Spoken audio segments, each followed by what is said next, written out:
believe we are live. We're going to get confirmation on that momentarily. But if you're watching the replay of this in the future, thanks for doing that.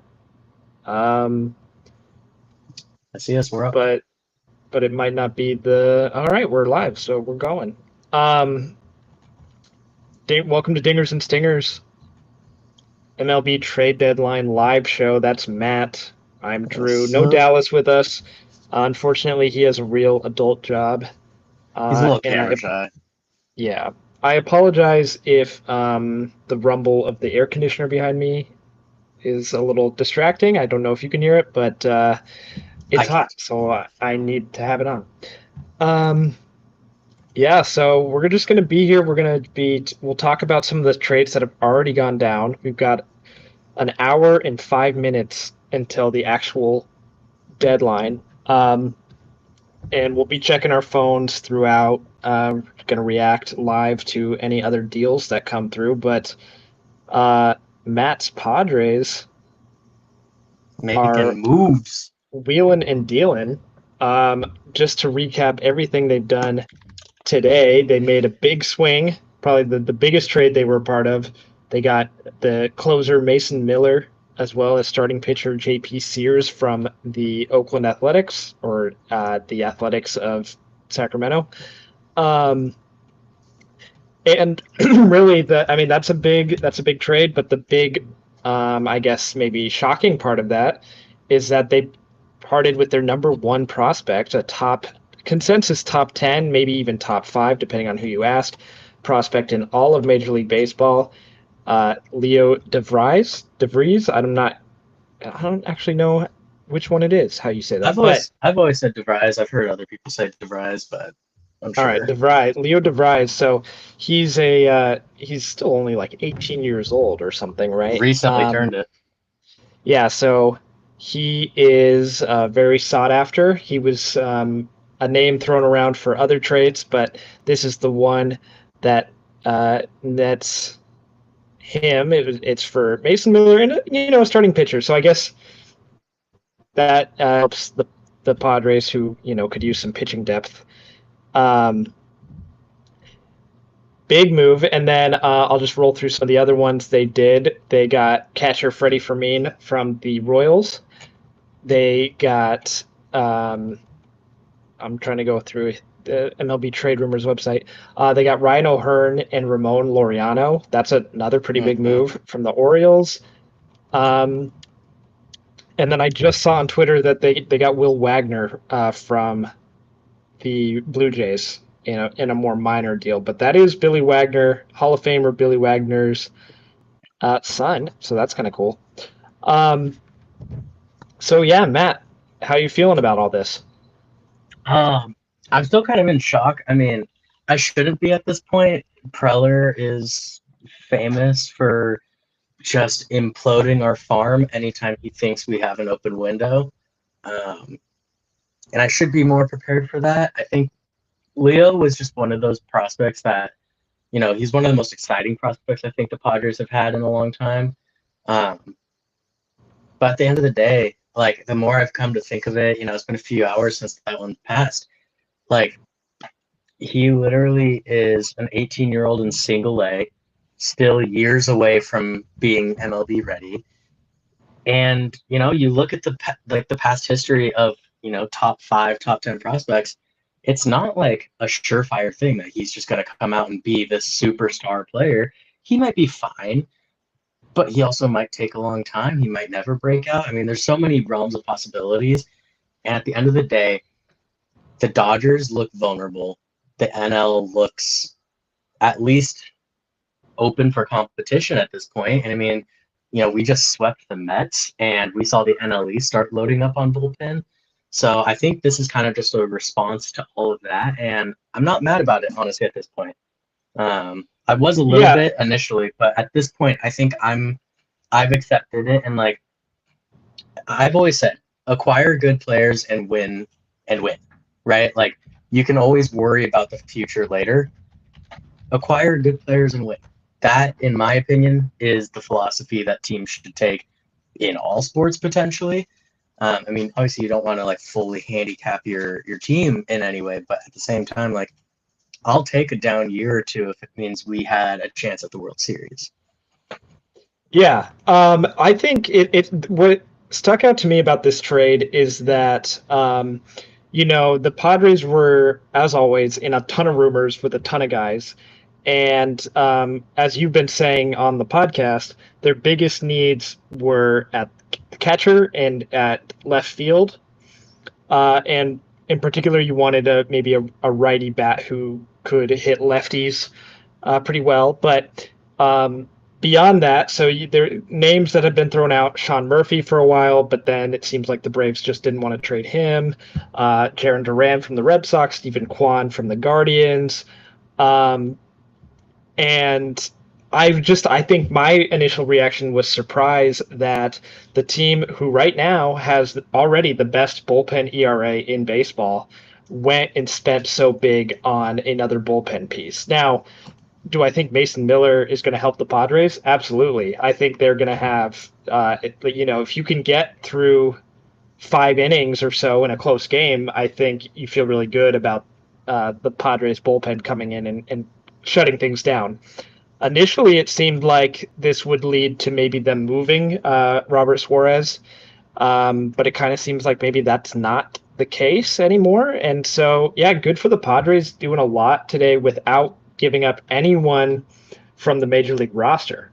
So to your point about prospects, you do never know, especially someone that young, that far away from the big leagues. We've seen it fizzle out plenty of times. So, but you mentioned the National League East loading up on bullpen arms, so let's talk about that a little bit.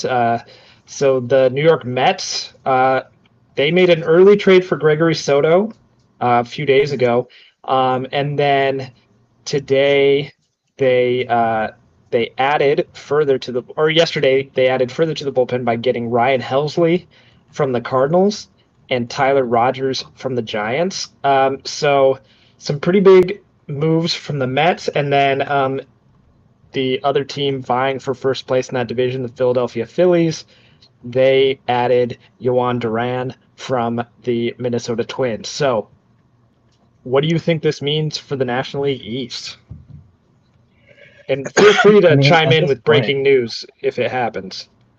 Yeah, I was gonna say I've just got my Twitter up right now, but I mean at this point, like it's just an arms race, right? Like I think everyone is just desperately adding, and we see this pretty frequently, at least in my few years following baseball. But it's like the competitive teams, the teams that are actually in theory, a World Series or playoff window, they go and they buy pitching at the deadline. That's kind of been the common factor. You say it, but like they need a team typically holds 13 pitchers. Yeah, it's 13 or 14 depending on the roster construction. Usually like 13. Yeah, so it's like you need a lot of pitchers, and most teams can't say they've got 13 dudes they can rely on who they trust will go out and just shut down an inning or a couple innings. So when it comes time to for playoffs, it makes sense these teams go out and buy these rental pitchers, and they don't mind if they're going to hit free agency in the following year. Like you just got to try and get as close to 13 trustworthy pitchers as you can come playoffs.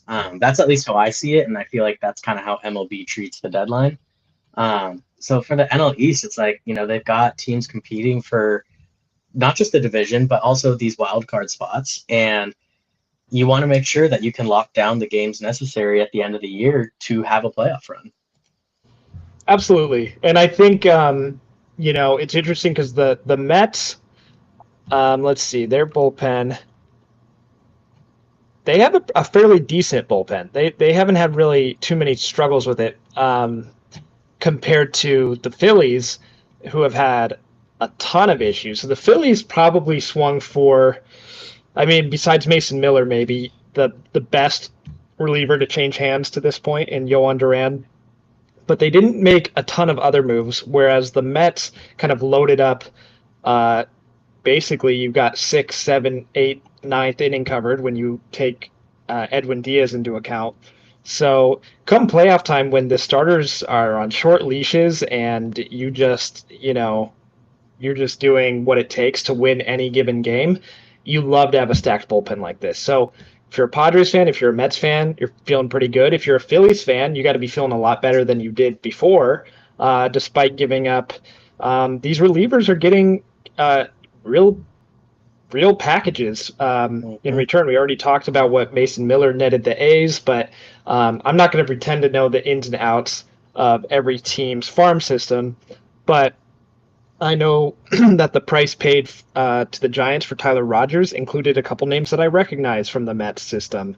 Uh, and then Ryan Helsley, one of the prospects they said was the best prospect to leave the Mets that day. So Mets given up a lot.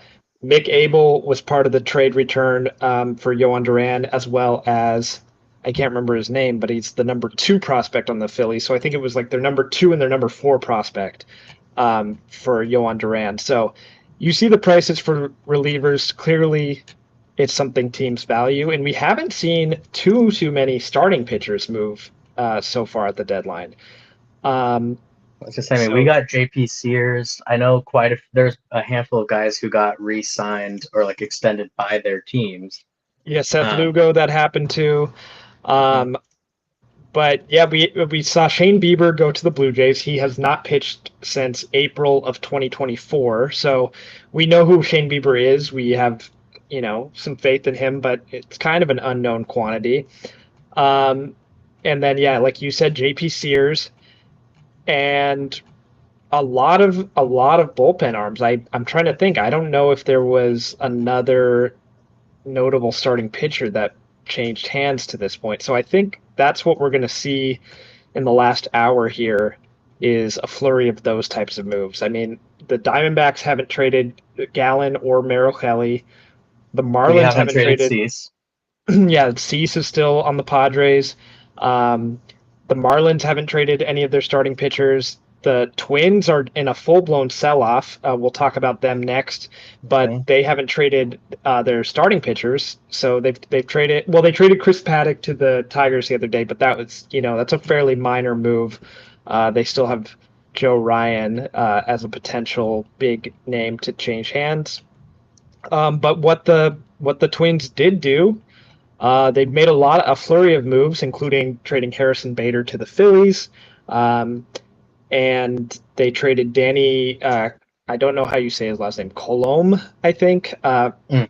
Bullpen arm. He got traded to the Rangers, and then the big one that is probably if he's not the best player traded at this deadline, he's probably the most notable, most name recognized player traded at this deadline, and that is Carlos Correa heading back to the Houston Astros, where it all began for him.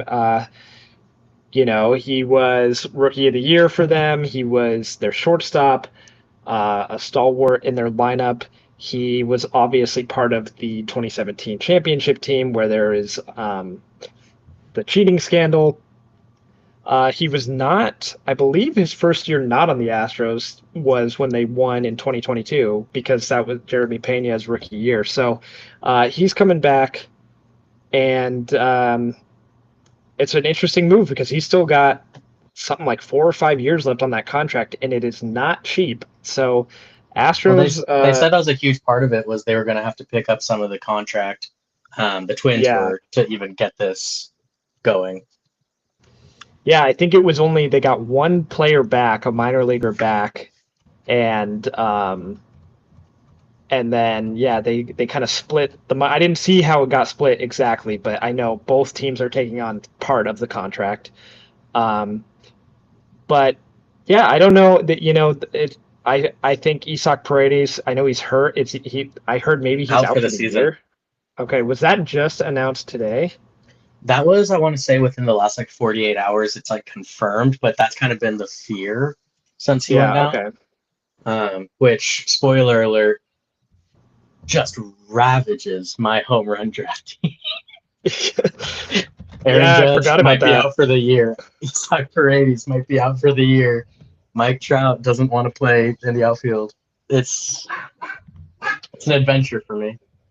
Yeah, that doesn't bode well. We got a chat from Matthew Robertson. I just saw that. My bad. But he said Mariners Padres World Series. Who says no? I mean, yeah, that would be kind of a dream matchup. The Eddie Vedder The Eddie Vedder World Cup. Series. Bring it back. We're rivals. I would say two of the most active teams. I know the Mets have made quite a lot of moves. They also got Cedric Mullins, but yeah, let's talk Mariners. They haven't done a ton today, but a week ago they got Josh Naylor. We already talked about that, and then last night they got the big hitting prize from this trade deadline in Eugenio Suarez, a guy ironically they had traded away in a salary dump a year and a half ago. So he's back. The lineup is definitely much improved, but Mariners, you got to feel good about their chances. Their pitching has not been as good as it was last year, but the offense has already been so much better than last year, and that's with some poor performance from positions that they just upgraded. So I love the Mariners upgrading and going for it. It's the wide open American League. Um, And I don't know who you would consider the favorite from the American League right now because the Tigers, as good as they have been, have really taken a tumble lately. The Astros are ravaged with injuries despite their division lead. Blue Jays are good and they're going for it. I think you have to respect them, but and then yeah, the Yankees they've made a flurry of bullpen moves. It's kind of a flurry of moves altogether. Nothing super groundbreaking by itself, but if you take them as a whole, I think the Yankees are definitely an improved team. So yeah, I mean the Mariners have just as good of a chance as anyone in the American League, and I think despite whatever the numbers are saying this year, you take any four Mariners starters and put them in a playoff rotation, and you feel really good about your chances. So yeah, I like that. I like that lineup is much more balanced now. You get a lefty slugger and a righty slugger uh, to just add to, Cal Raleigh's having a MVP level year. You obviously have Julio Rodriguez. You have J.P. Crawford, who's an on base type guy. Randy Rosarena. That lineup suddenly looks so much scarier if you're an opposing team. So. Yeah. And then, yeah, the Padres really going for it. I know you've talked on this show, like the ups and downs they've had. Hopefully, these moves kind of stabilize them. And as the Dodgers head downhill, and Dodgers haven't done a ton at this deadline yet either. They've made a There's move for Brock Stewart. there are rumors right now that they are currently trying to make a last minute push. This is according to Twitter. I'm not verifying sources at this late into the process. That they are really trying to push in for Stephen Kwan. The Dodgers are. Yeah. So I mean that's fine. I don't know. If I'm a Dodgers fan, I want pitching. I know you want the lineup to extend. Um, they haven't had Mookie's having a down year. They don't really have the strong leadoff guy. I know Shohei bats leadoff, and obviously he's one of the best hitters in baseball. But in an ideal world, I think he bats second in your lineup. I agree. So yeah, having Stephen Kwan at the top would be a nice little addition for them. But yeah, their pitching is ravaged with injuries. I know Glasnow is back now. I didn't mean to rhyme, but yeah, Glasnow is back. Yamamoto's having a good year. But yeah, like Snell isn't back yet. I think is Sasaki going to pitch again? I don't know if he is this year. I can't remember if that's like an official report or not.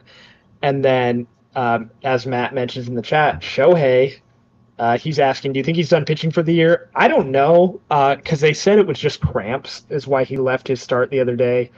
But at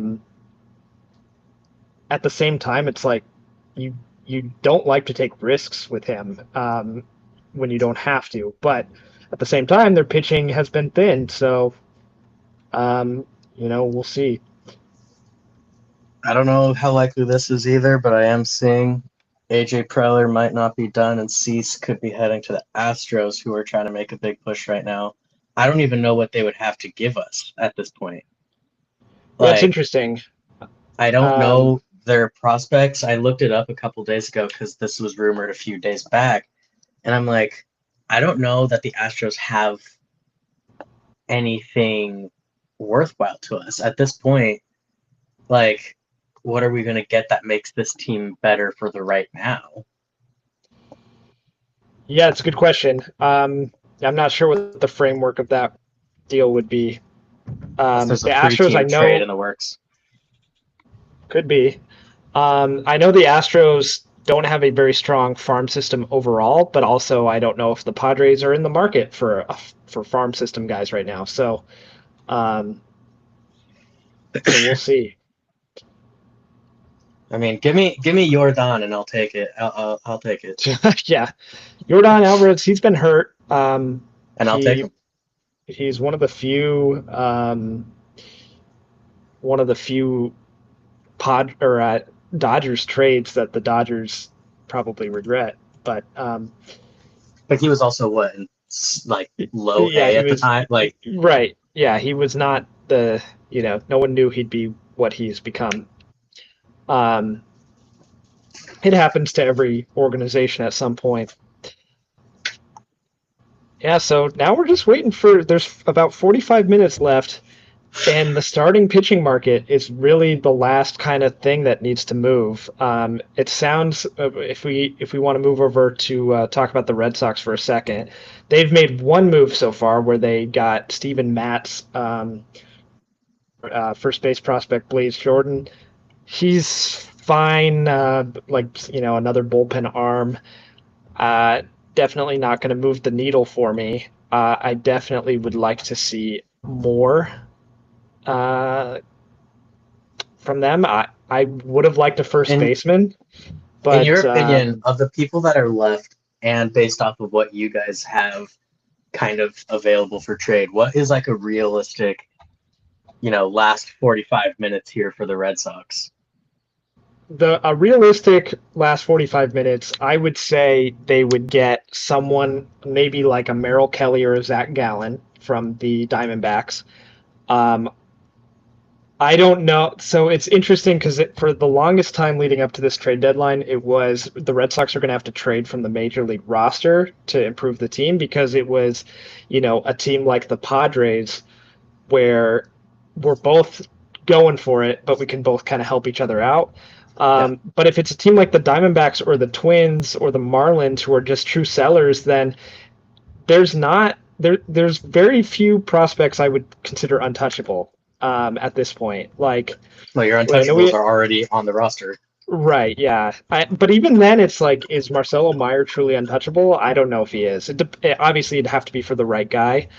Um, I've heard that our top pitching prospect, Peyton Tolley, is it's kind of being said as unavailable in trade talks, but it sounds like pretty much anyone else could be had for the right price. So I'd love to see what they can do. I would love a dream scenario that's becoming slightly maybe more realistic given how much the Twins are giving up would be Joe Ryan.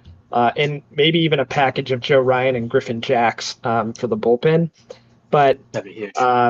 I would give up just about any prospect in like any combination of prospects in that deal because now that Roman Anthony's with the big league club, it doesn't. There's not that guy in the system that I think is an untouchable guy, and I'm tired of missing the playoffs. To be frank, it's I I don't really care how much like we give up if it means making a playoff push this year and being competitive in the playoffs.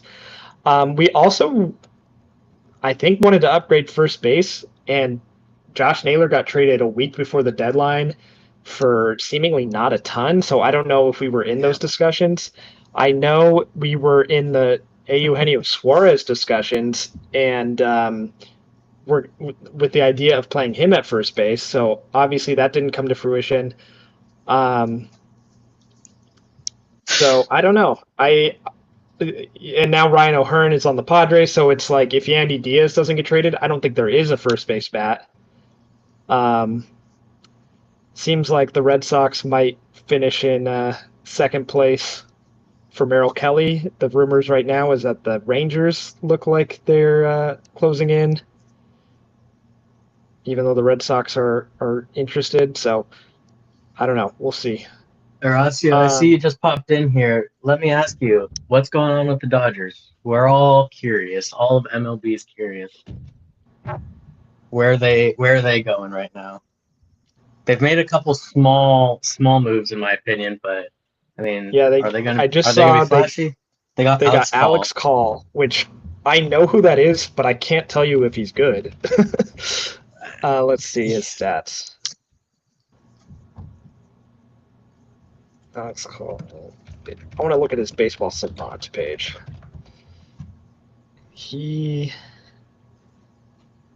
All right, he's got some bread there. He looks like he has a good eye and doesn't strike out a ton. And he's a decent fielder, but overall um he doesn't do a ton of stuff that you love. So pretty minor move. And then who was the guy they got? Brock Stewart? Is that his name? Yeah, Brock Stewart. So let's look him up. Oh, he's a reliever. Twins have a really pretty good bullpen. He is awesome, it looks like. He has a 2.38 ERA, but his savant page is bright red. But of course he's gonna become a star with the Dodgers, as that's what happens a lot. Horacio thinks Alex Call will be a good depth piece. Yeah, I think that's exactly what they're going for there. But we've seen the Dodgers like last year. They made some trade deadline moves that didn't necessarily really excite you. Jack Flaherty, Tommy Edman, and fast forward to October, Tommy Edman's NLCS MVP, Jack Flaherty starting for you in every round of the playoffs. So, you never know what under the radar moves can really be impactful. I mean, I think of the 2018 Red Sox, their big trade deadline acquisitions were Nathan Eovaldi, who at the time was a rental from the Braves, and Steve Pearce, just a veteran first baseman. Eovaldi became a playoff hero. He's obviously still a very good pitcher today, and Steve Pearce won World Series MVP. So it can be that simple. According to Underdog MLB, which I consider pretty reputable, Rangers are closing in for Merrill Kelly right now. Yeah. That was 3 minutes ago, so that would take I'm out one of your pitchers. Right. I'm seeing that from this guy, John Gambadoro, who looks like he is a Diamondbacks reporter. So he's probably keyed in. I've never heard of him. And then a Red Sox reporter I follow, Julian McWilliams, said that the Red Sox are not in on Merrill Kelly unless Diamondbacks changes what they want from the Sox. So I don't know. It could be another year of Craig Breslow just saying, well, the prices were too high and doing nothing. But I think if they're, I understand not wanting to overpay for a rental Merrill Kelly. I would like him on my team, but I understand the mindset. I would pay just about anything for Joe Ryan from the minor leagues, because what major leaguers do the Twins want right now?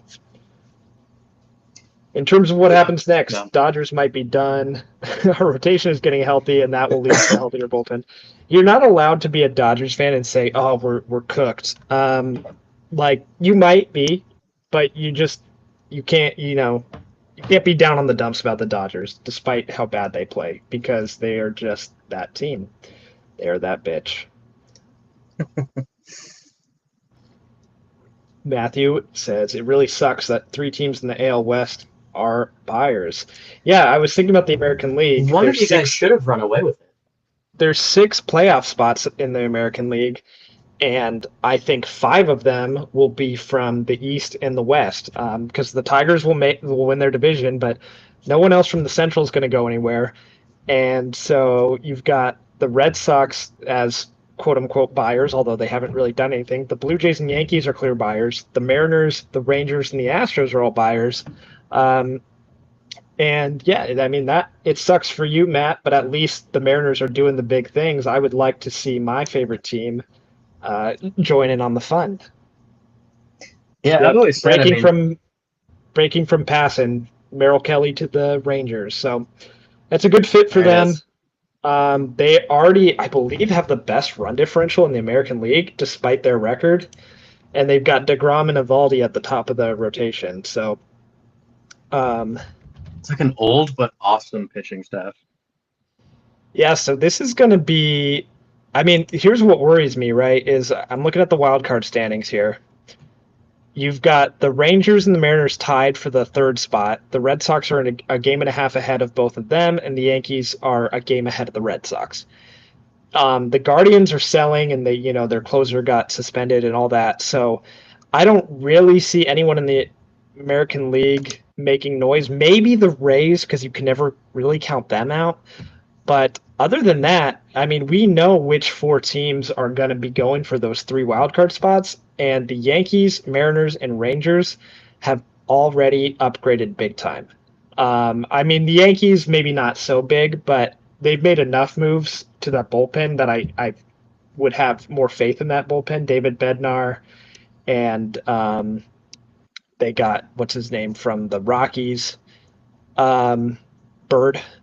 So yeah, the Red Sox going to be, kind of on the outside looking in right now. And I know you could be happy with your roster, but these other teams are upgrading and they're about at the same spot as you right now. So you got to think they uh, they could really run away. Rangers actually have the third best run differential in the American League, behind the Yankees and the Tigers. So they're four ahead of the Red Sox. The Mariners really don't have a very good run differential, but obviously they've upgraded their offense significantly. And then besides the Rays, every other team has a very bad run differential in the American League, including the Angels, who want to buy so bad.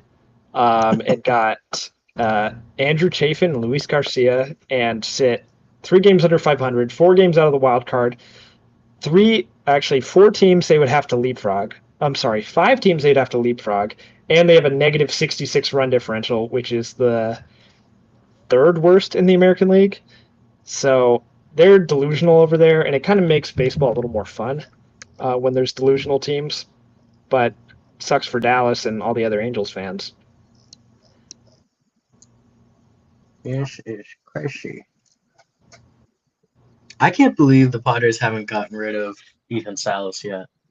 Like, genuinely speaking, it's shocking. It might be the injury. Maybe people just didn't want him, but Yeah, I don't know. I'm I hyped. don't know what the story there is, but I mean, hey, good for the Padres, right? No, 100%. If you Like, we can get still to keep, develop him. yeah, because I mean, he'll take over as our new number one prospect, and we just traded, we gutted our system. So the fact that we got to keep our number two guy is pretty sweet. Yeah, I have kind of a qualm with. Um, I know there's levels to this, but just the way baseball treats prospects in general, everyone's so afraid of getting fleeced all the time, and it's like, you know what? I appreciate the Padres for being the team that's like, hey, we're good now, so why don't we just make this team better and worry about tomorrow? Yeah. No, 100%. I think it's both Preller's best and worst quality as a GM is he really doesn't care. Like he's going to make moves that impact the MLB roster. He's going to trade guys who are on the MLB roster. He does not care. And I think it's different than most other sports cuz like or it's more similar to other sports where all that matters is are you winning right now? And people stop caring so much about the future. Baseball, more than any sport I've ever seen, cares about like future, resources, future prospects, future, you know, assets. Um, Absolutely. It's because the sport is designed that way where football peaks are shorter in yeah, general. Um, Basketball, the star player matters more than in other sports. So I think in baseball it's like, okay, well, the best of the best players are so expensive these days that you just want to hold on and hope that you get one of those best of the best players for very cheap. Um, you know, becomes more and more difficult to do that. But it's kind of frustrating. It is frustrating to be a fan of a team who acts in that way, especially like a team like the Red Sox. I Other teams do this in waves, but the Red Sox are a good example for now. It's like, like the Brewers, for example, they don't have the richest owners in the sport. They don't have, I know every team could spend more, but like there are levels to that too. The Red Sox have no excuse to not spend, to not pay. Like if you're afraid Roman Anthony's going to be too expensive someday, you shouldn't be. Just pay him, pay blank check. Same with a Bregman extension. So it's kind of kind of sucks the way baseball works in that way from time to time. Yeah. But it's interesting. I'm hoping that somehow, some way, the the situation works out where the Astros or the Yankees are going to be the odd team out in the American League playoffs. The Angels have bought. Yeah, The let's hear it. Angels are buyers. Oswald Peraza. Oh, the guy who was so bad for the Yankees that they had to like get a literal Colorado Rocky in there to upgrade. Yeah. Yeah. So Angels are on the up. I mean, they have more players. Ooh, Willie Castro going to the Willie Castro to the Cubs. I like Cubs. that. Yeah, a nice little utility player. So, yeah, Cubs are like probably the team I would say needed the least at the deadline. I think they're kind of firing on all cylinders, but a nice piece like that who can play all over the diamond. Um, I think that's good for them. Uh, Slot him in at whoever's struggling come playoff time. Um, I like the Cubs a lot. I think they're going to be. I know the Brewers have surpassed them. The Brewers kind of do this thing every year though, where they're really good and then come playoffs, they just don't have enough star power to really do anything. Um, I think the Cubs are a better team than the Brewers. Whether or not they finish in first place, we'll see. But interesting, the Reds have made a couple fringy buyer moves. I know Ke'Bryan Hayes has been pretty bad, He's change of bad scenery type of guy. offensively, but I mean the Yeah, defense is still he's a great insane. defensive third baseman. And they got Zach Littell from the Rays, so a little upgrade to their starting rotation. Reds are 3 behind the Padres as it stands right now, but National League's tough, and if you're on the outside looking in right now, you really got to go on a run. Um, Despite some of the struggles these teams have had, they were so good to start the year that they built a pretty good cushion. All right. One of my most trusted Red Sox reporters, Alex Spear, said that Joe Ryan to the Red Sox is not going to happen. So with Merrill Kelly off the board, I mean you got Zac Gallen, you've got Zac Gallen, Zac Gallen who's having a terrible year. Let's see what Zac Gallen is up to. Zac Gallen. also Roscoe, I just realized, do you see what's over my shoulder? Those in chat. There he is. That's our resident Dodger fan. Yeah, Zac Gallen has a 5.6 ERA this year, and it looks like he's good about just about nothing. So I know he was really good in the past, and I'm not saying if we traded for him, I wouldn't be a little bit optimistic that it could get better. But if that's your big deadline move, it doesn't move me. And the teams around you are getting better and better. So this is we're getting into danger zone right now. for the Red Sox.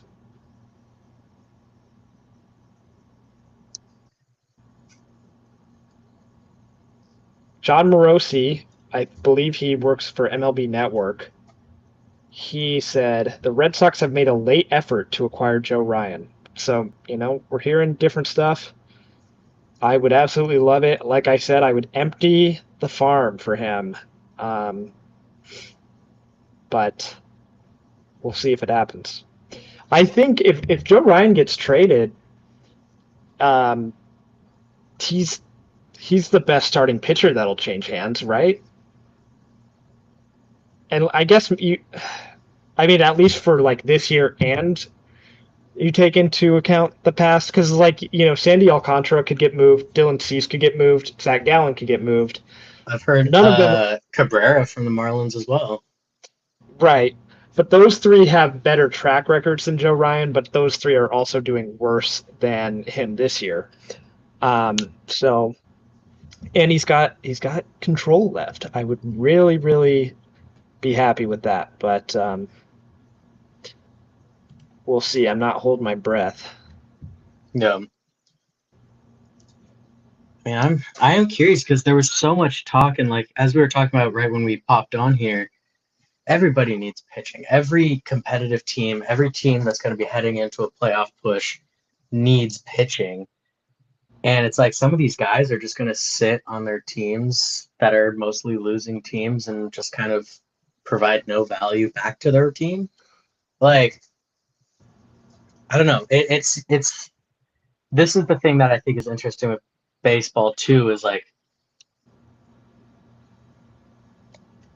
I don't know. I just think like why let a guy walk for absolutely nothing if you're already in such a losing season or in such a selling mode. Yeah, the only argument for that for like someone like Zac Gallen is you can give him the qualifying offer, and if he doesn't take it and signs elsewhere, you get a draft pick.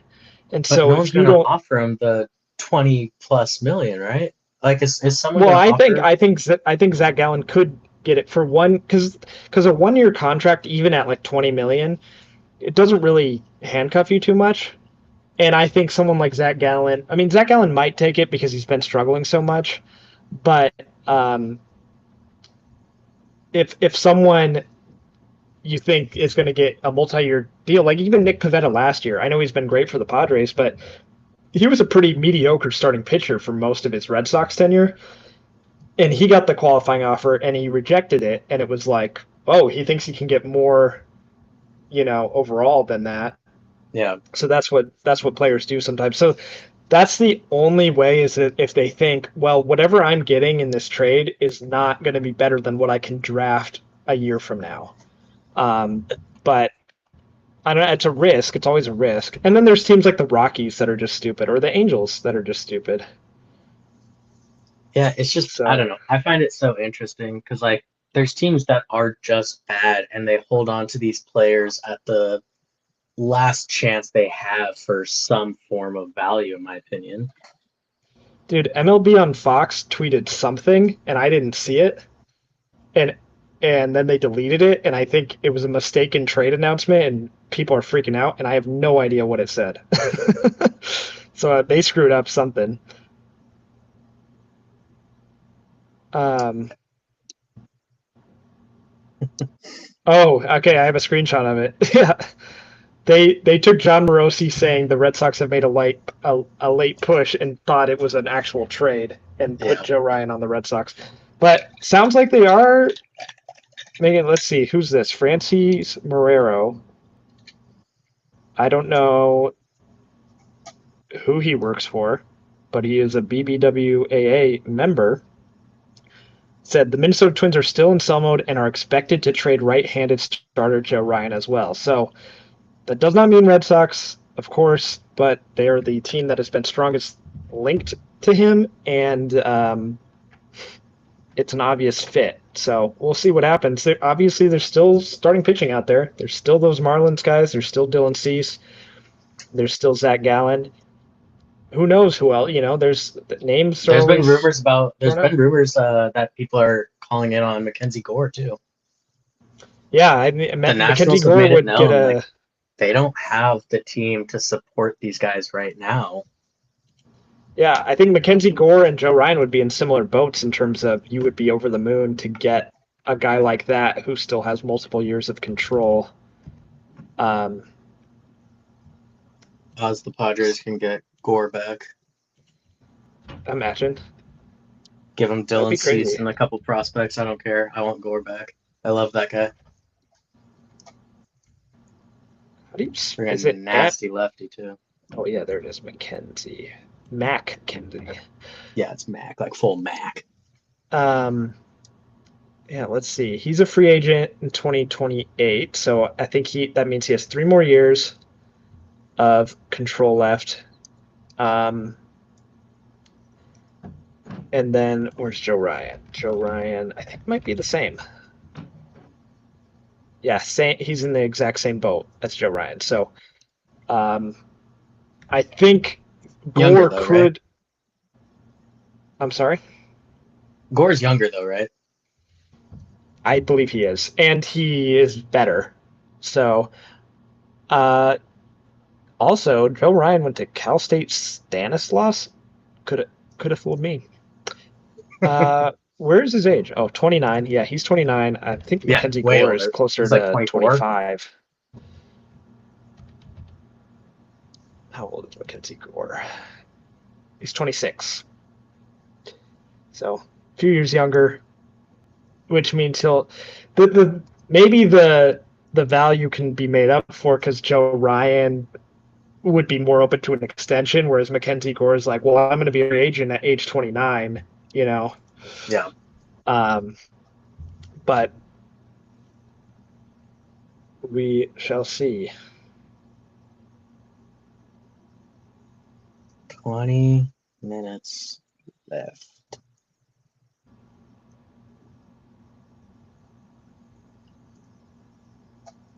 Okay, I want to ask you about this because this is also one of the things I can't quite comprehend. The White Sox refusal to accept what they're getting offered for Luis Robert. Because the reports have come out that they wanted an MLB player, they wanted a top 10 prospect, and then one additional prospect on top of that. No one's offering that for a dude who's hitting 200 and his, best season was what, 3 years ago at this point? Like, I find it Yeah, interesting because obviously, like, I would have loved to have him, but it's like he hasn't been great in a while, and he's been every trade deadline. It's like, oh, Luis Robert, where's he going? Where's he finally going to get a chance? And they refuse to move him. And it makes no sense to me for a team that's willingly sold off the rest of their players. yeah, it is. It seems high. I think like the mindset of anyone being like, how am I going to put this? I think I appreciate teams who are kind of stingy with their rental guys or a selling team. Like I would if I'm a White Sox fan, yeah, I might be a little upset like, oh, we could have gotten something for him. But at the same time it's like, man, like my team sucks and it's cool to have a guy who's like been around for a while still. So in that sense, I kind of don't mind it, but it seems the asking price is quite high. Let's see. The Kansas City Royals are acquiring left-handed pitcher Bailey Falter from the Pittsburgh Pirates. Like, okay, who cares? That's not what I need 17 minutes before the deadline. Royals are not going anywhere. They just need someone to eat innings. Well, they got 2 inning eaters from the Padres for Freddie Fermin. Like, Yeah. Berger and Kolek both have put in meaningful innings for the Padres this year. I was pretty shocked. Like, I'm happy we have a new catcher because our catchers were both negative WAR players. But it's also just like, I mean, those were basically our 4 and 5 starters this entire year. So, interesting moves there, but good for the Royals. And yeah, Matt, they missed their window to trade him. I agree, because it's just it feels, I don't know, it feels like they are so reluctant to move him, and I understand like loyalty to players and building, a fan base around like fan favorites or whatever, but it's like you've traded all it goes against what you've already shown you want to do, right? Like they got rid of Crochet. They've gotten rid of, Yohan Moncada. They've gotten rid of so many players who were top prospects or who were stars in their own rights. And it's just to me it's weird that they would just like hoard him specifically compared to the rest of these guys.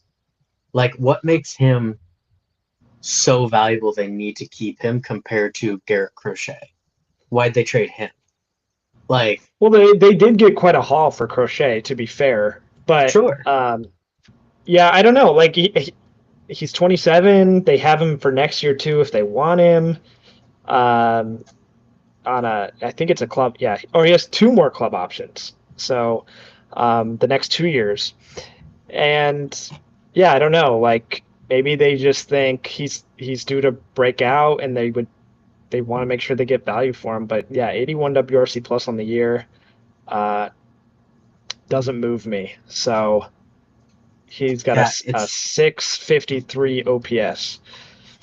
it's just one of those things where I'm like, at some point you missed your opportunity to get peak value from him, and are you just going to keep paying him 20 million a year to keep being a below average player for your team? Like, I don't know. That one makes me frustrated. I don't even care if he was on the Padres.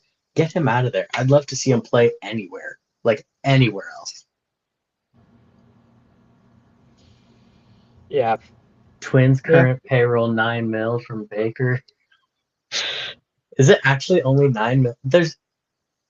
That can't be. Current payroll 9 million. Welcome to the stream, Uncle Big. Shout out. That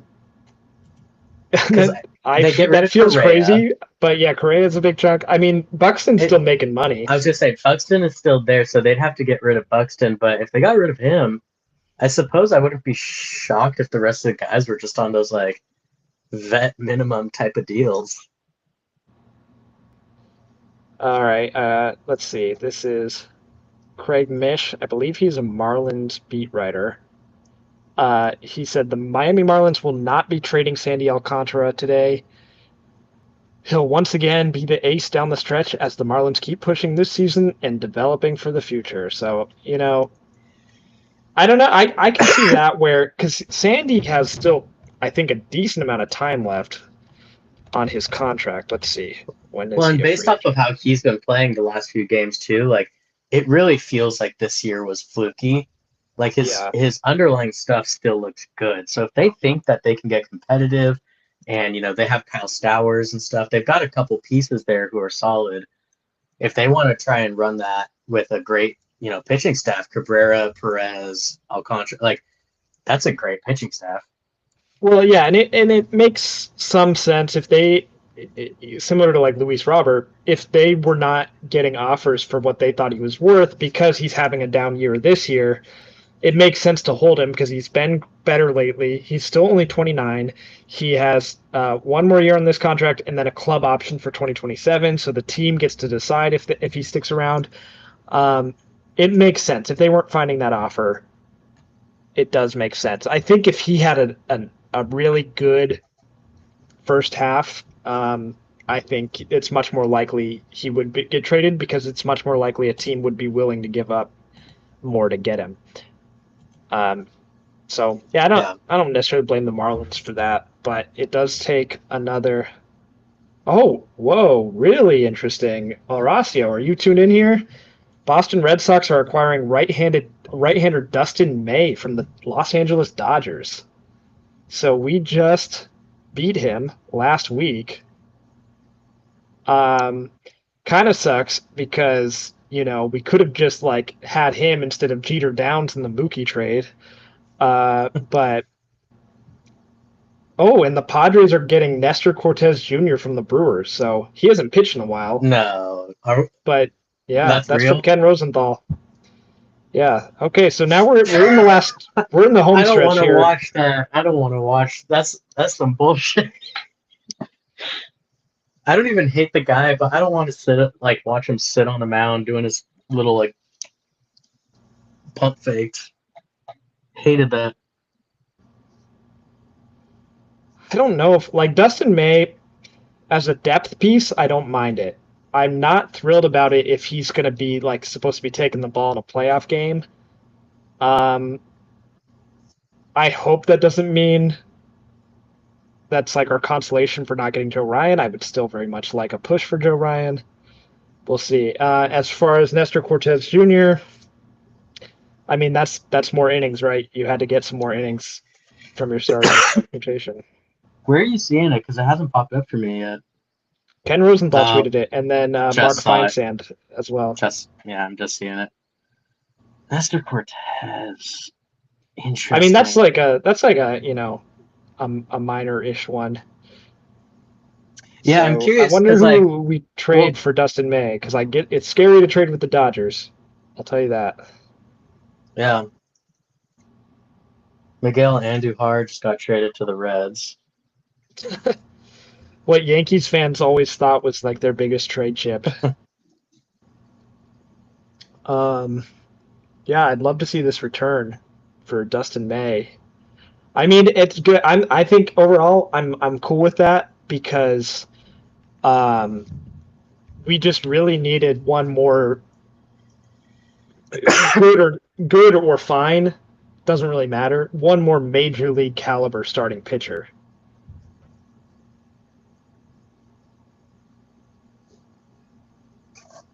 Horacio said Jared Duran, which is not his name. I haven't seen that name popped out there. I would be shocked if he was part of that return, unless there was way more going on in that deal. Nothing would make me happier than you guys having some dude in like low A named Jared Duran. The Dodgers are like, dude, yeah, we'll take that.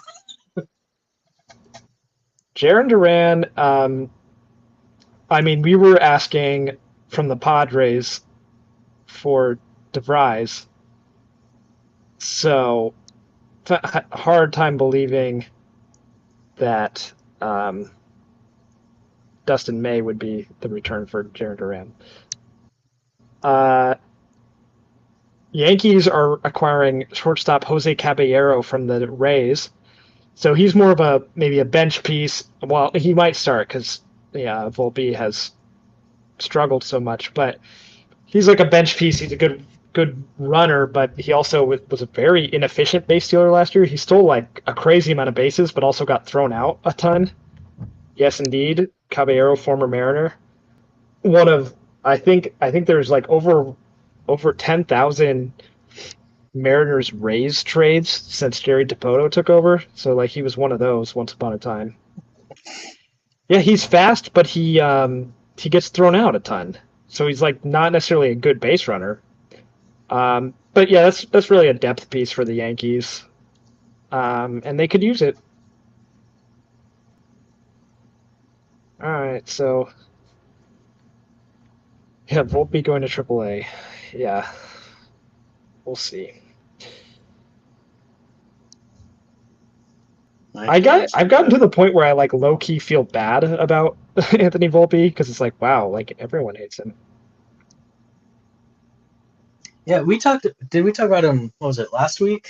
The week before? And it's just like, obviously he underperformed. All the errors and stuff was bad, but it's just like he was set up to fail in that spot. Yeah, absolutely. Tampa Bay Rays are acquiring Adrian Hauser from the White Sox, so another depth starting option off the board. Which the Rays are doing that classic um, straddling the line between buying and selling. I would love Rangers close to acquiring Phil Maton, another bullpen piece for them. Yeah, so this is where it just gets crazy, and it's going to be less reactions and more about just saying what is happening. Because Yeah, there is six moves all the minutes, time. man. We're 6 minutes away from the deadline here. I'm still waiting to hear what the return was for Dustin May. Brandon Lockridge going to the Brewers in that trade for Cortez. Yeah, that makes sense. He's just been sitting on our bench. It's just a bench outfielder. Yeah. Honestly, fairly, 1-for-1. I'm curious what's the money situation with Nestor. I think this is his last year on so the money can't be that much. Because that would be my main worry. But if it's just a 1 year, pitched in a while, I believe. 1 year, 7.6 million. And it'll be prorated, so that's what, like $2.5 million or something. Yeah, that's fine. I don't care. When's the last time he pitched? He only pitched in 2 games this year, but I think he was on the rehab journey, so I don't think he's too far away. As long as we don't pitch him against any team using torpedo bats. He rehabbed 3 days ago in AAA and threw 5.2 innings, which, that means he's ramped up a little bit. So I think he'll be in the rotation soon for y'all. Just a guy who can come and throw a game. Yeah, I mean, he'll eat some innings. Also, I mean, I don't know. It could be insurance in case Preller is about to do something wild with Dylan Cease here. At this point, I'm almost hoping we just keep Cease and let him ride off into the sunset next year. But I don't know, man. This is... Yeah, I kind of think, I don't know, okay, so you've got, I don't know when Michael King's coming back. He just did a simulated bullpen, or not simulated bullpen, a simulated game where he threw I think it was 50 or 40 something pitches, did 4 innings against live batters. Everyone says that in minor leagues is next, do you think, or I assume he'll do minor leagues just because of the position we're in. I don't think we need him back tomorrow. Yeah.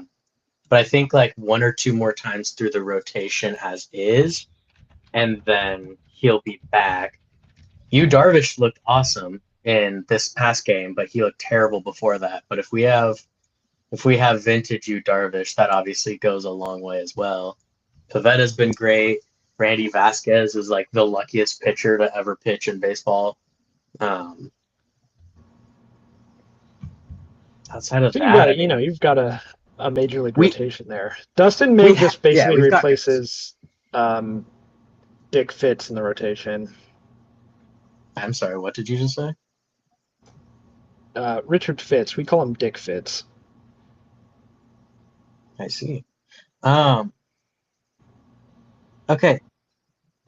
Again, I can't verify it in the moment with three minutes left, but rumor has it Mason Miller used to be an actual starting pitcher, not a bullpen guy. Every reliever used to be a starting pitcher. There's rumors that Ruben Niebla said he wanted to stretch him out into a starter.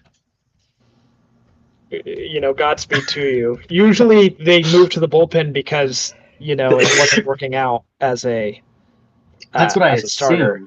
And a guy like that, I mean, yeah, he could maybe start, but he's not going to be throwing 101 in his starts, because he's got to stretch it out. Well, maybe he can go from 105 to 100. Yeah.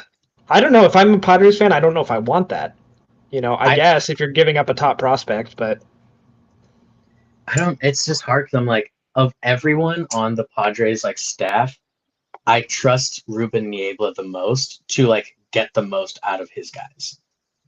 With that being said, I'm also yeah, it seems risky, but also if it worked out, it would obviously be just that much more valuable. Yeah, I agree with Matthew Robertson here. I think it's a very bad idea to make him a starter. I just, I kind of feel that way whenever this happens. It's don't mess with a good thing. Someone like Clay Holmes doing it over the offseason when he had kind of a struggling up and down year as a bullpen guy, maybe that's the time to try it. I certainly wouldn't do it in the middle of this year.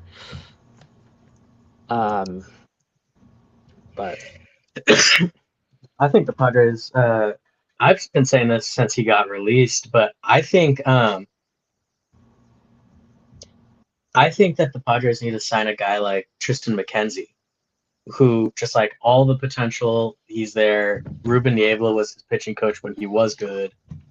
Yeah, my feelings on him and different pitching coaches, what have you, sure, but if the Guardians can't make a pitcher good, I don't know who can. Well, And they were cheating, so well, they weren't cheating; they were throwing games, right? He had that injury that I'm blanking on the name right now, but it's the injury that is basically the career ender for pitchers. Tommy Um, John. no, um, that it's the one that Chris Archer had, Matt Harvey had. I really can't remember. I'm trying to look it up. Matt Harvey injury. The Yankees just acquired Camilo Duvall from the Giants. Oh, fuck, man. We're at the deadline. Um, these things will trickle out here and there, so we'll see what happens.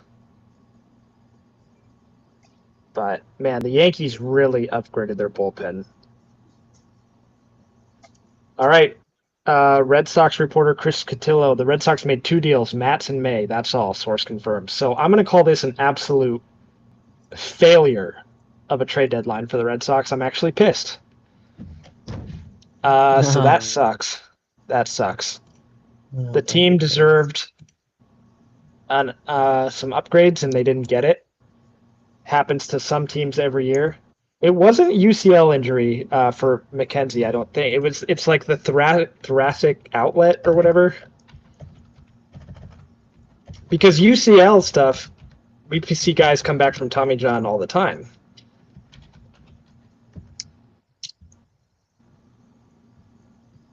So let's see.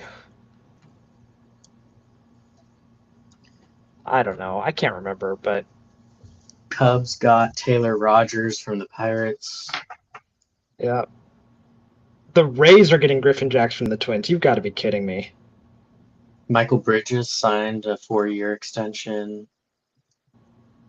This tweet says that the Red Sox acquired right-hander Kenny Powers. Charlie Morton going to the Tigers.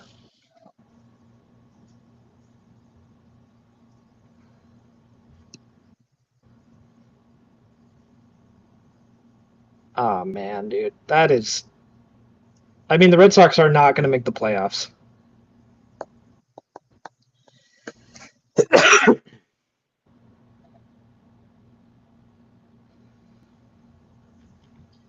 Still, have you seen what the return is for May?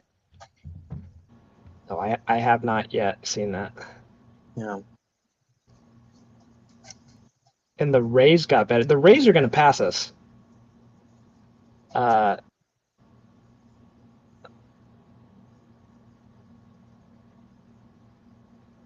my God, dude.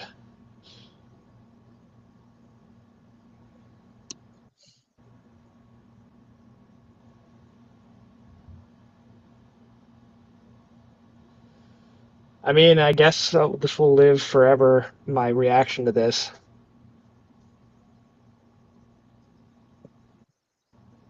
But God, what a horrible, horrible trade deadline for the Red Sox. Just inexcusable. Matt's absolutely right. Everybody else in the AL East upgrading, but the Red Sox. Not the Orioles, to be fair, but yeah, I mean we are going to be a 4th place team and be on the outside looking in. I think it's the first time we missed the playoffs for 4 straight years since like the 80s. If we miss this year, so that is just, I mean, it's unforgivable. After you trade Devers and talk for 2 months about how you're still going to buy at the deadline, and you're buying is Steven Matz and Dustin May. That is just inexcusable. I mean, if I'm a player on the Red Sox, I'm furious right now. Okay, this guy You're just put it. out a tweet saying the players that weren't traded, like pitchers, and he left Dylan Cease off this list, and that makes me wonder if secretly he's involved in something that Yeah, hasn't come out yet. I don't think we can call it over until if as a deadline as a whole until maybe like 10 minutes from now. But God, now it's a matter of seeing what trickled in, and then it's a matter of who what were the returns, because for the last like 10 minutes of trades we don't know what the returns are at all. So Yeah. let's see.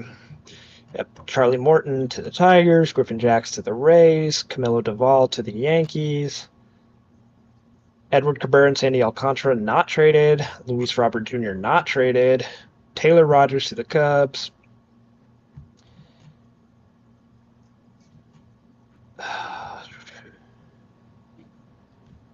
Horrible.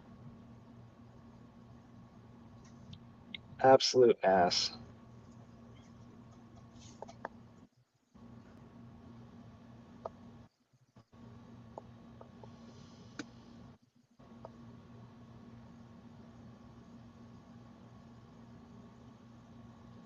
Mackenzie Gore stays put despite interest from the Red Sox, Cubs, and Padres. Oh, the Padres. What I would have given to see Dylan Cease and a part of a trade for Mackenzie Gore.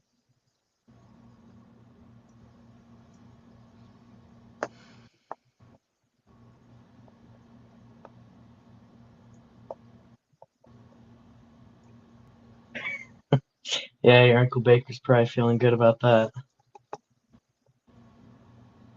Yeah, Nationals fan. Part-time Twins fan. Twins are completely depleted. Oh, the Blue Jays Yeah, got Louis Varland and Ty France from the Twins. I just saw a thing saying the Twins agreed to pay 33 million of Correa's deal. All right, got the return for the Dustin May deal. Okay, It is James Tibbs the third, who was the one of outfielder, the right? an outfield prospect who was in the Devers trade. So I'm sure the Giants are thrilled about that. I'll look forward to the 2028 All-Star selection for him for the Dodgers, while Dustin May is pitching for I don't know. The Rays. Yeah, sure. Pick a team. Won't be the Red Sox. Oh man. Oh, and Taj Bradley going back to the Twins in the Griffin Jacks deal. So change of scenery guy, I guess. Oh man, dude. Dustin May and Steven Matz.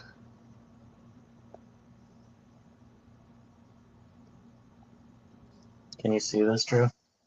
Is it focused on Is that? it a is it a Liam Fennessy tweet of Uh, it sure is. yeah. He always tweets the banners. Yep, I'm seeing a tweet from a Red Sox fan. We used to win World Series. Yeah, yeah. We used to go all in and win those things. Uh, Chris Cotillo, Red Sox reporter, says Red Sox source on Red Sox pursuit of Joe Ryan, not even close. So I guess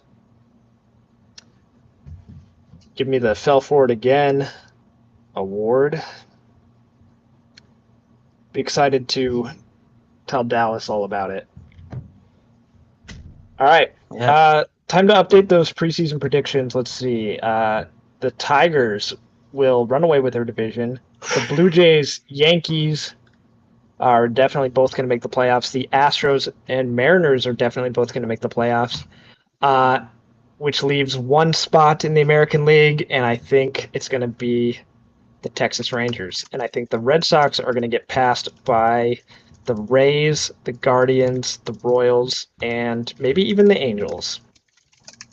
That's my prediction.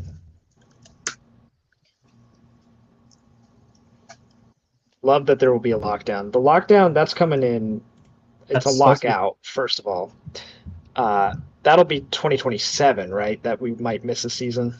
Yeah, the thought is 2027.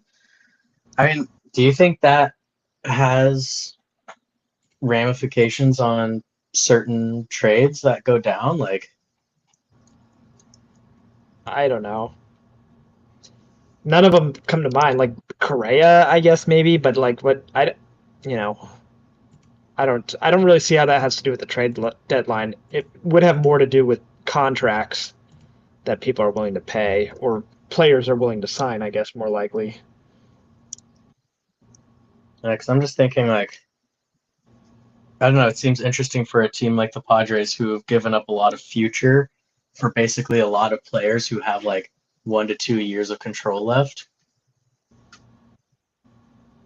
We have a lot of contracts that expire after next year.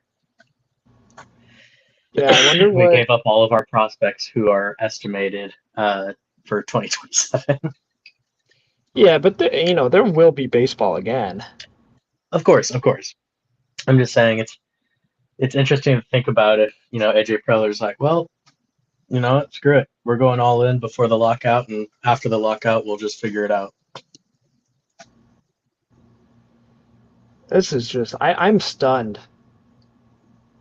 God, I I feel am like the Yankees stunned. gave up nobody for Doval. Who did they give up? Jesus Rodriguez, Parks, Harbor, and Tristan Verreal. Bunch of dudes I've never heard of. And like for Dustin May, I've heard of James Tibbs. I'm like, Yeah, he was in. Oh, he was in the Devers trade. That's how I knew him. He was a first round pick last year. I didn't really keep up with like what he had been doing in the Red Sox system. Um, but it seems like that's it. The deadline is coming fast. I know we don't have the full return for everyone yet, but I think we have all the big trades in by now. I don't think there's going to be a big shocker. The Twins ended up being the sellers of the deadline. yeah, that's crazy. They got rid of Castro, Duran, Paddock, Correa, Colombe, or whatever, Bader, Stewart, Jax, and Varland. Like that is a hefty list. Yeah, yeah, and then like the Diamondbacks didn't give up as much as we thought. I know they gave up Suarez and Naylor and Kelly, but Gallen stays put. Marlins hardly did anything. Oof. Instant reaction. The big winners are the Padres. I think the Yankees. I think the Mets. Um, Mariners, obviously, and the big losers. I'd say the Dodgers are a loser. I think at this deadline. I know they tried to build a team that was deadline proof, but I think they could have used more pitching help. Um, the Red Sox are definitely losers. I'd say I mean, it's all the teams that didn't do a ton when the rest of their division was moving, right? Like Yeah, the Angels are losers. They didn't do enough to make them competitive with what the rest of their division was doing. we knew the The Angels would be Dodgers, losers before the deadline started. sure, sure. But it's like the Dodgers, they didn't do a ton. They got a couple pieces, but they didn't do a ton. And the Padres went all in. The Giants and the Diamondbacks kind of sold off. So I guess it's really just a two-team race at this point. Um, you guys didn't make a ton of moves when the rest of your division was the move in. So Yeah, I mean that's just so insulting to the players on the team. You put yourself in a position to be right in the thick of the playoff picture, and you're. I mean, like, I don't want to sound like I'm upset with Dustin May or Steven Matz. It's just that was not nearly enough. Those don't move the needle for me at all. Um, So so overall, for your guys' in season, because I mean, I heard someone say like you got to look at the whole of the process, right? So this season for the Red Sox, you guys traded away Tibbs, Devers, and whoever was in that Matt's deal, yeah, Blaze Jordan was the Blaze name. Jordan, yeah, the third base and first baseman. Um, and you guys got back what exactly? Well, we got all the money off of Devers, which is not nothing. It could be nothing if we don't use it. But yeah, got all the money off of Devers' contract. You got Kyle Harrison, who you're hoping can be an effective major league starter, but jury's still out on that. You got Jordan Hicks, who's a volatile reliever who can throw very hard. You got one more piece, someone Bayo at like a low level minors pitcher in that Devers trade. So he's kind of a lottery ticket. Who knows what he ends up being?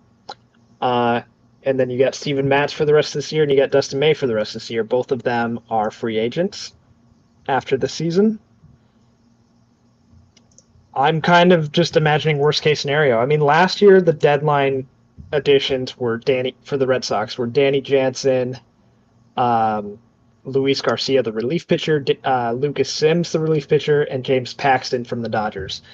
And they all did terrible or got hurt or both.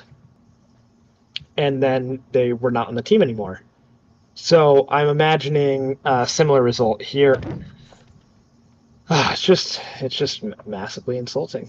That's what it is. Yeah, I mean, it sucks for this year. There's no real way around that. But what I will We'll say is revisit. there's a good class coming up for free agency, barring extensions and stuff. But We'll revisit Joe Ryan and Mackenzie Gore in the offseason. I'm sure similar thing with Crochet last year. I don't think we knew at the time that the Red Sox pursued Crochet at the deadline, but in retrospect, we found out they wanted him at the deadline and the price was too high, and then circled back in the offseason and found a middle ground. I could see something like that happening, but I am sick of missing the playoffs every year. And so Mike Yastrzemski was traded to the Royals. how do you say his name? Isn't it like Yastrzemski or something? Yastrzemski. I don't know, man. His father is an MLB legend for the Red Sox, or his grandfather, I mean. I've been in this fanship for a few years.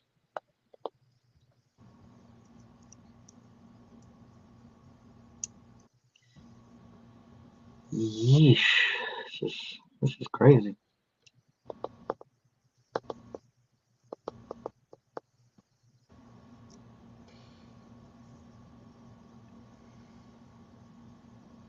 Damn, so we added all of this and kept both of our pitchers. Like, I really thought we were going to be getting rid of one of Suarez or Cease when I saw the Miller trade. And we walk away having acquired Cortez, JP Sears, and Mason Miller, and keeping Cease and Suarez in place. So our quote unquote, Mike Schilt called them the Four Horsemen, turns into the Five Horsemen, I guess. And I mean, I'm curious where Nestor fits into this rotation when he's healthy, or if he becomes a bullpen guy as well, and we end up trying to like DFA one of I guess we DFA like Kyle Hart, just get rid of him. Yeah, you got to get the roster filled out, but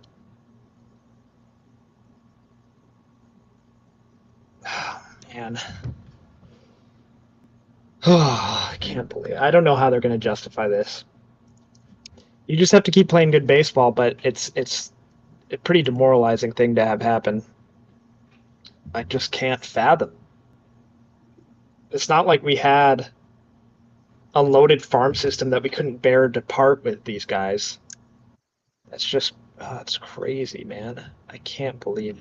And like seeing what, Josh Naylor got for the Diamondbacks, it's like why couldn't we beat that a week ago? I don't know.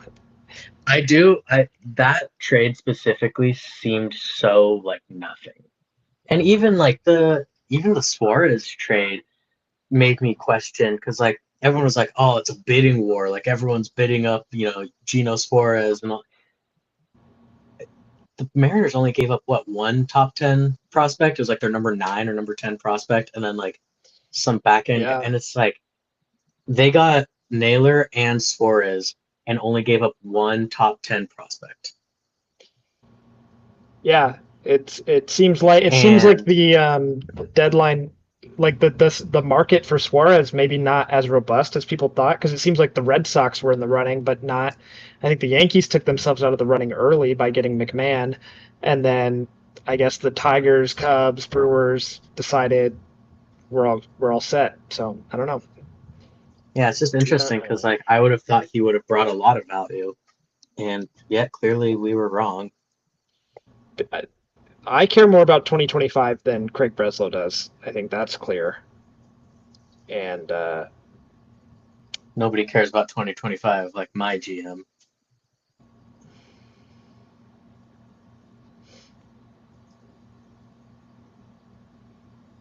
Yeah, this is absolutely insane. We have fully upended our roster. I think I tweeted a week ago. I don't remember when it was. Let me look at my tweets because I don't tweet that often. Uh, 4 days ago, Jaron Duran trade rumors were trendy for a bit. At this point, it would be stunning if he gets traded by July 31st. That was from Ian Brown from MLB.com. And I quoted that and I said, I have no clue how Craig plans to improve this team because I thought, someone from the major league roster is your best trade chip. I thought Duran. It could have been Abreu, could have been Rafaela. I would have preferred Duran, and and they didn't want to give those up because they've been playing well and blah blah blah. But then your team doesn't improve. So I think that's how we're going to end the live stream. We've been going for almost an hour and a half here.